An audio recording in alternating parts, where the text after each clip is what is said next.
Teaching my strategy in just 16 minutes. These are the only 3 steps you need to look for. Let's go over the first one. So what is a fair value gap? Well, a fair value gap usually happens if we have a strong push to the downside or a strong push to the upside. In this case, we had a strong push to the downside, and in that push, we created the fair value gaps. Fair value gaps are usually created when we have a strong push to the downside or to the upside. Why? Because there are so many, in this case, there are so many sellers in the market. And when there are so many sellers in the market, it usually leaves leftover orders because there was no buyers in the market. And so if it wants to continue down, then the buyers have to come up, fill in those leftover orders before moving down again. And if when we're moving down, that's where I catch the piece of that move, and that's all I need to look for. So in this case, we had a strong push to the upside, and this is the same thing. As you can see, here are our fair value gaps. Now, how do you actually find them and draw them? This lower wick and this upper wick, if they don't overlap, that's where you find your gap. In this case, if this lower wick went all the way down over here and overlapped the whole candle, there is no fair value gap. There is no imbalance. As you can see here, this candle right here did not overlap with the previous candle. So there is a gap between them. And if it did go all the way down over here, there's literally no gap. I mean, you can see as well, there's no gap because they already wicked right there. Here we have another example. As you can see, it did not overlap with the previous wick. So we have this gap in the middle. I think that's enough to say about fair value gaps. So step number 2 is liquidity. A simple way to put it is that liquidity is absolutely everywhere inside the market. It's just simply highs and lows. So yes, every single circle I'm marking up is liquidity. This high is liquidity, this high, this low, this high, this low, this low, this high, this low. It's absolutely everywhere in the markets. And the reason I trade liquidity and the reason it's extremely important is because the market draws to liquidity. All right, people always have their stop losses placed under or above liquidities. And so the market always draws to them because that's where their stop losses are placed. Obviously, the market wants to make money, so it needs to, take out the stop losses. And so there are 2 types of liquidity, what I want to explain in this video, which is a liquidity sweep and liquidity continuous. So let me just quickly explain those 2. So you see we have this low at right here, you can see, and we completely took out the low and moved to the upside. That is what you can call a liquidity sweep. And liquidity sweep is basically when we take out the previous low, this one right here in this case, and then we displace back into this range after taking out the low.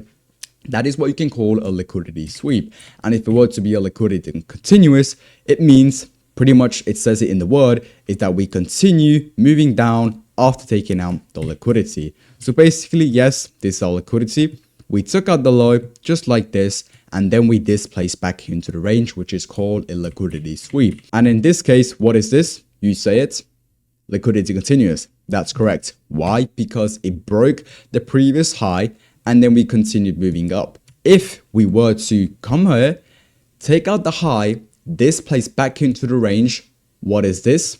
A liquidity sweep. Why? Because we swept this thing, this liquidity, and then we displaced back into the range. We took out the stop losses that were placed above that liquidity, and then we displaced back in the range. Obviously, did not do it in this case, but in this case we did. So imagine how many strategies there are.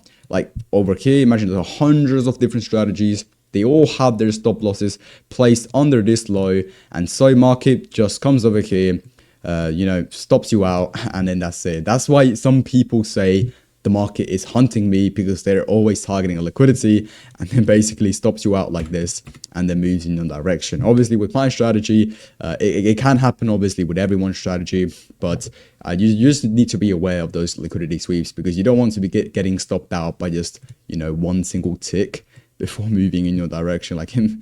That'd be funny. You don't want this to happen to you. But this also takes us to step number 3, which is a breaker structure. So a breaker structure simply has the same idea as liquidity continuous. As you can see, this is my structure and this is it breaking its structure. And it is everywhere inside the market as well. As you can see, this is my structure and this is breaking its structure. So break or structure, structure, break, structure. Okay, that's more of a liquidity sweep. As you can see, this is my structure, break. As you can see, more like a liquidity sweep.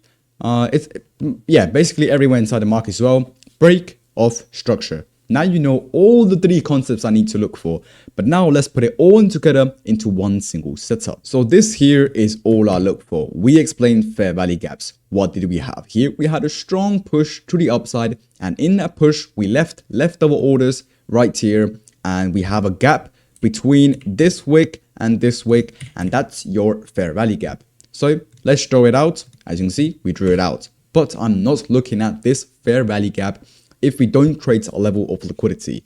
Now, one thing more, this fair value gap must be unmitigated. And what I mean by that, it is not allowed to be tapped. So as soon as we have a wick like this inside the fair value gap, it is not valid. Why? Because it's pretty obvious the market already got the leftover orders from this fair value gap. And when it comes back down, there's just no reason to trade it. All right, there's just no reason for it to come down and give a reaction and then, you know, win off that trade. It can, but I'm not expecting it to. Then once I see an unmitigated fair value gap, I need liquidity formed above the fair value gap. So basically it can just be a few bearish candles like this. So basically a simple low above the fair value gap. And that is my liquidity. Obviously, it is not allowed to be mitigated from the fair value gap as well. But I am not looking at the liquidity. Listen to this very closely. I'm not looking at the liquidity if it doesn't break its own high. So this is the high that created the liquidity. And we must break the high that created the liquidity. Whoops. And that is what I call my break of structure. So basically liquidity taking out its own high. For a bearish example, it's the same thing. We have a fair value gap. We have liquidity formed. And I'm not looking at it if it does something like this because price action did not break this low. This needs to break this low. It must break that low.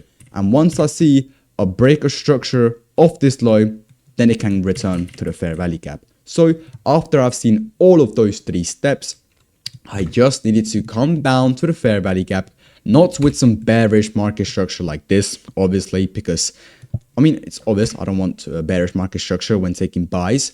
So simply just a strong push to the downside and then coming to my fair value gap. Obviously, I'll show a live example as well. And then I need a bullish reaction. I would enter on the first bullish candle to react from my bullish fair value gap. What makes the entry invalid?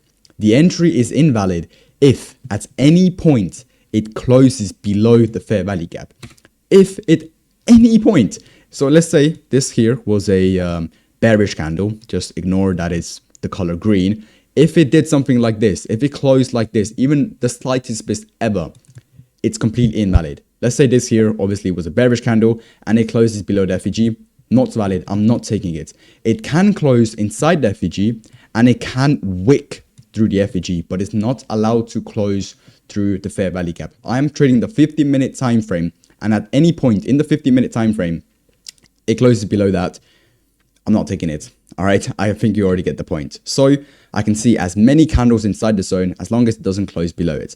And after like 15 minutes candle closes, if it's the color green, that's when I enter.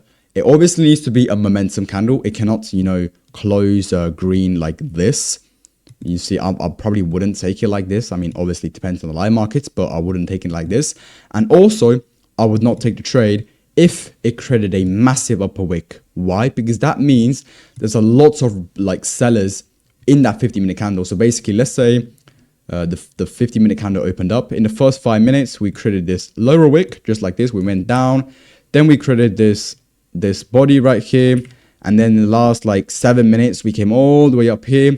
And in the last like 2 minutes, for example, before the 50-minute candle closes, we went all the way down and then we closed right here. This shows a lot of bearish momentum, and the next candle can just open up and just dump down and stop you out. So definitely not a massive upper wick. This here is okay. And I will then sell on the first bullish candle. All right, just like this.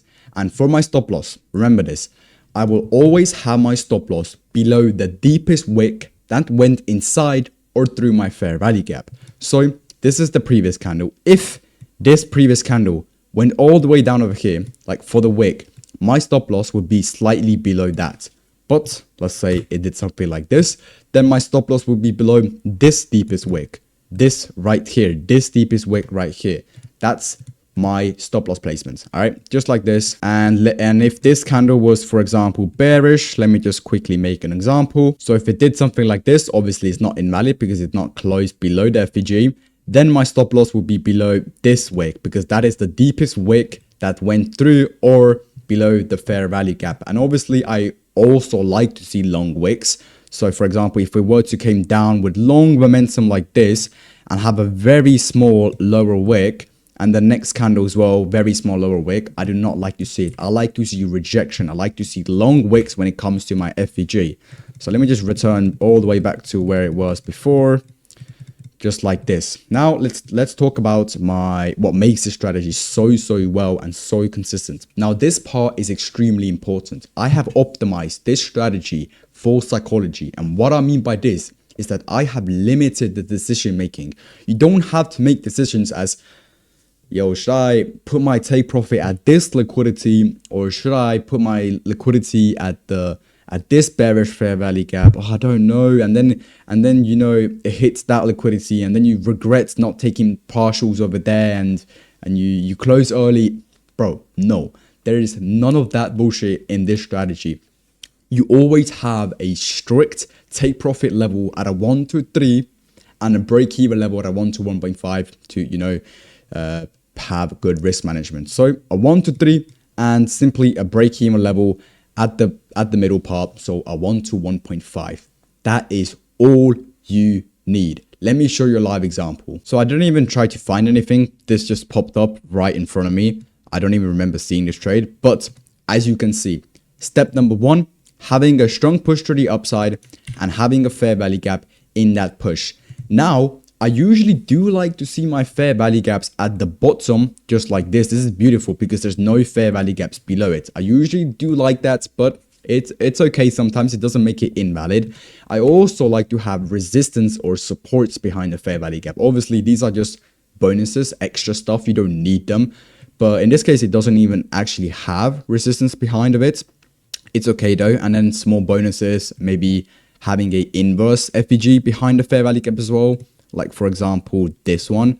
But these are just all some small bonuses you can use. You don't have to use them. Then I have a level of liquidity formed above the fair value gap, unmitigated by the way. Let's say for example, I just want to show you what is a tapped zone. This here would be tapped. I would not look at the fair value gap if this wick went in like that. I would not look at it. Just want to say off the bat. Then we had a level of liquidity, but I would not look at the liquidity when, come on, you say it, if it doesn't take out its own high. So we took out the high right here, and now this is completely valid. If it wants to come down right now, okay, come down right now. It's okay. You can come down whenever you want. Just don't make some, you know, ugly structure. It took some time to come down, and then we finally obviously came down. We gave a beautiful lower wick showing rejection. I know we did make some bearish structure. This is not very nice. It doesn't make the trade, you know, uglier because, you know, we are still really bullish. And I would not enter yet. I would enter on the first bullish candle. So I would not enter on this bearish candle. I would not have my stop loss here. I would have it at the deepest wick, slightly below it. And then you target it 1 to 3. And that's all you need to look for. Let me show you a bearish example as well. Now, before I show you the trade, can you identify this trade on the charts yourself? Remember, this is the exact pattern I look for. It doesn't have to be exactly like this, but you get the point. 3, 2, 1. If you said this setup right here, then you were wrong because it was this setup right here. Why? Because this is the only one that gave a reaction, obviously. So let me explain this. First of all, what do we have? Obviously, a strong push to the downside. And in that push, we actually left multiple, like a lot of fair value gaps. You see one over here, here, a lot of them. All right. But the reason, obviously, I took this one because it's the only one that gave a reaction. So let's explain the trade actually. So this is my liquidity. As you can see, 2 bullish candles in the direction of my bearish fair value gap. Then we broke the low that created the liquidity. We created another level of liquidity, which also broke its low. We break lows to the left. And then we came up with just a simple low, no much bullish structure. We came all the way up and then we stopped. And we stopped. Why? Because we tapped into this bearish fair value gap. Now, I'm not actually like trading off like specifically fair value gaps. I'm just following the trends. And if the trend is bearish, I have to actually find a reason to take a trade. And the fair value gaps is the reason for me to take the trade. So if we are moving, as you know, we don't move like this. All right, we never move straight moves like this. We always move like this. And if we're looking for a trade like this, then this is where I take my sell, like this one, and then I can, catch a move off this trend. That's all I leave. That's all I do, bro. That's how I make money. All right. So then I wait for a bearish reaction. I enter on the first bearish close, stop loss slightly above the deepest wick. I always target a 1 to 3. In this case, it's a rare occasion, but I would have closed for a 1 to 2.1 basically, because it was a weekend close. I don't usually hold through the weekends. Break even level at a 1 to 1.5, and that's all you need to look for. So for a quick recap, this is all you need to look for, basically just like this. And for a bearish example, this is all you need to look for. Thank you for watching, and I'll see you on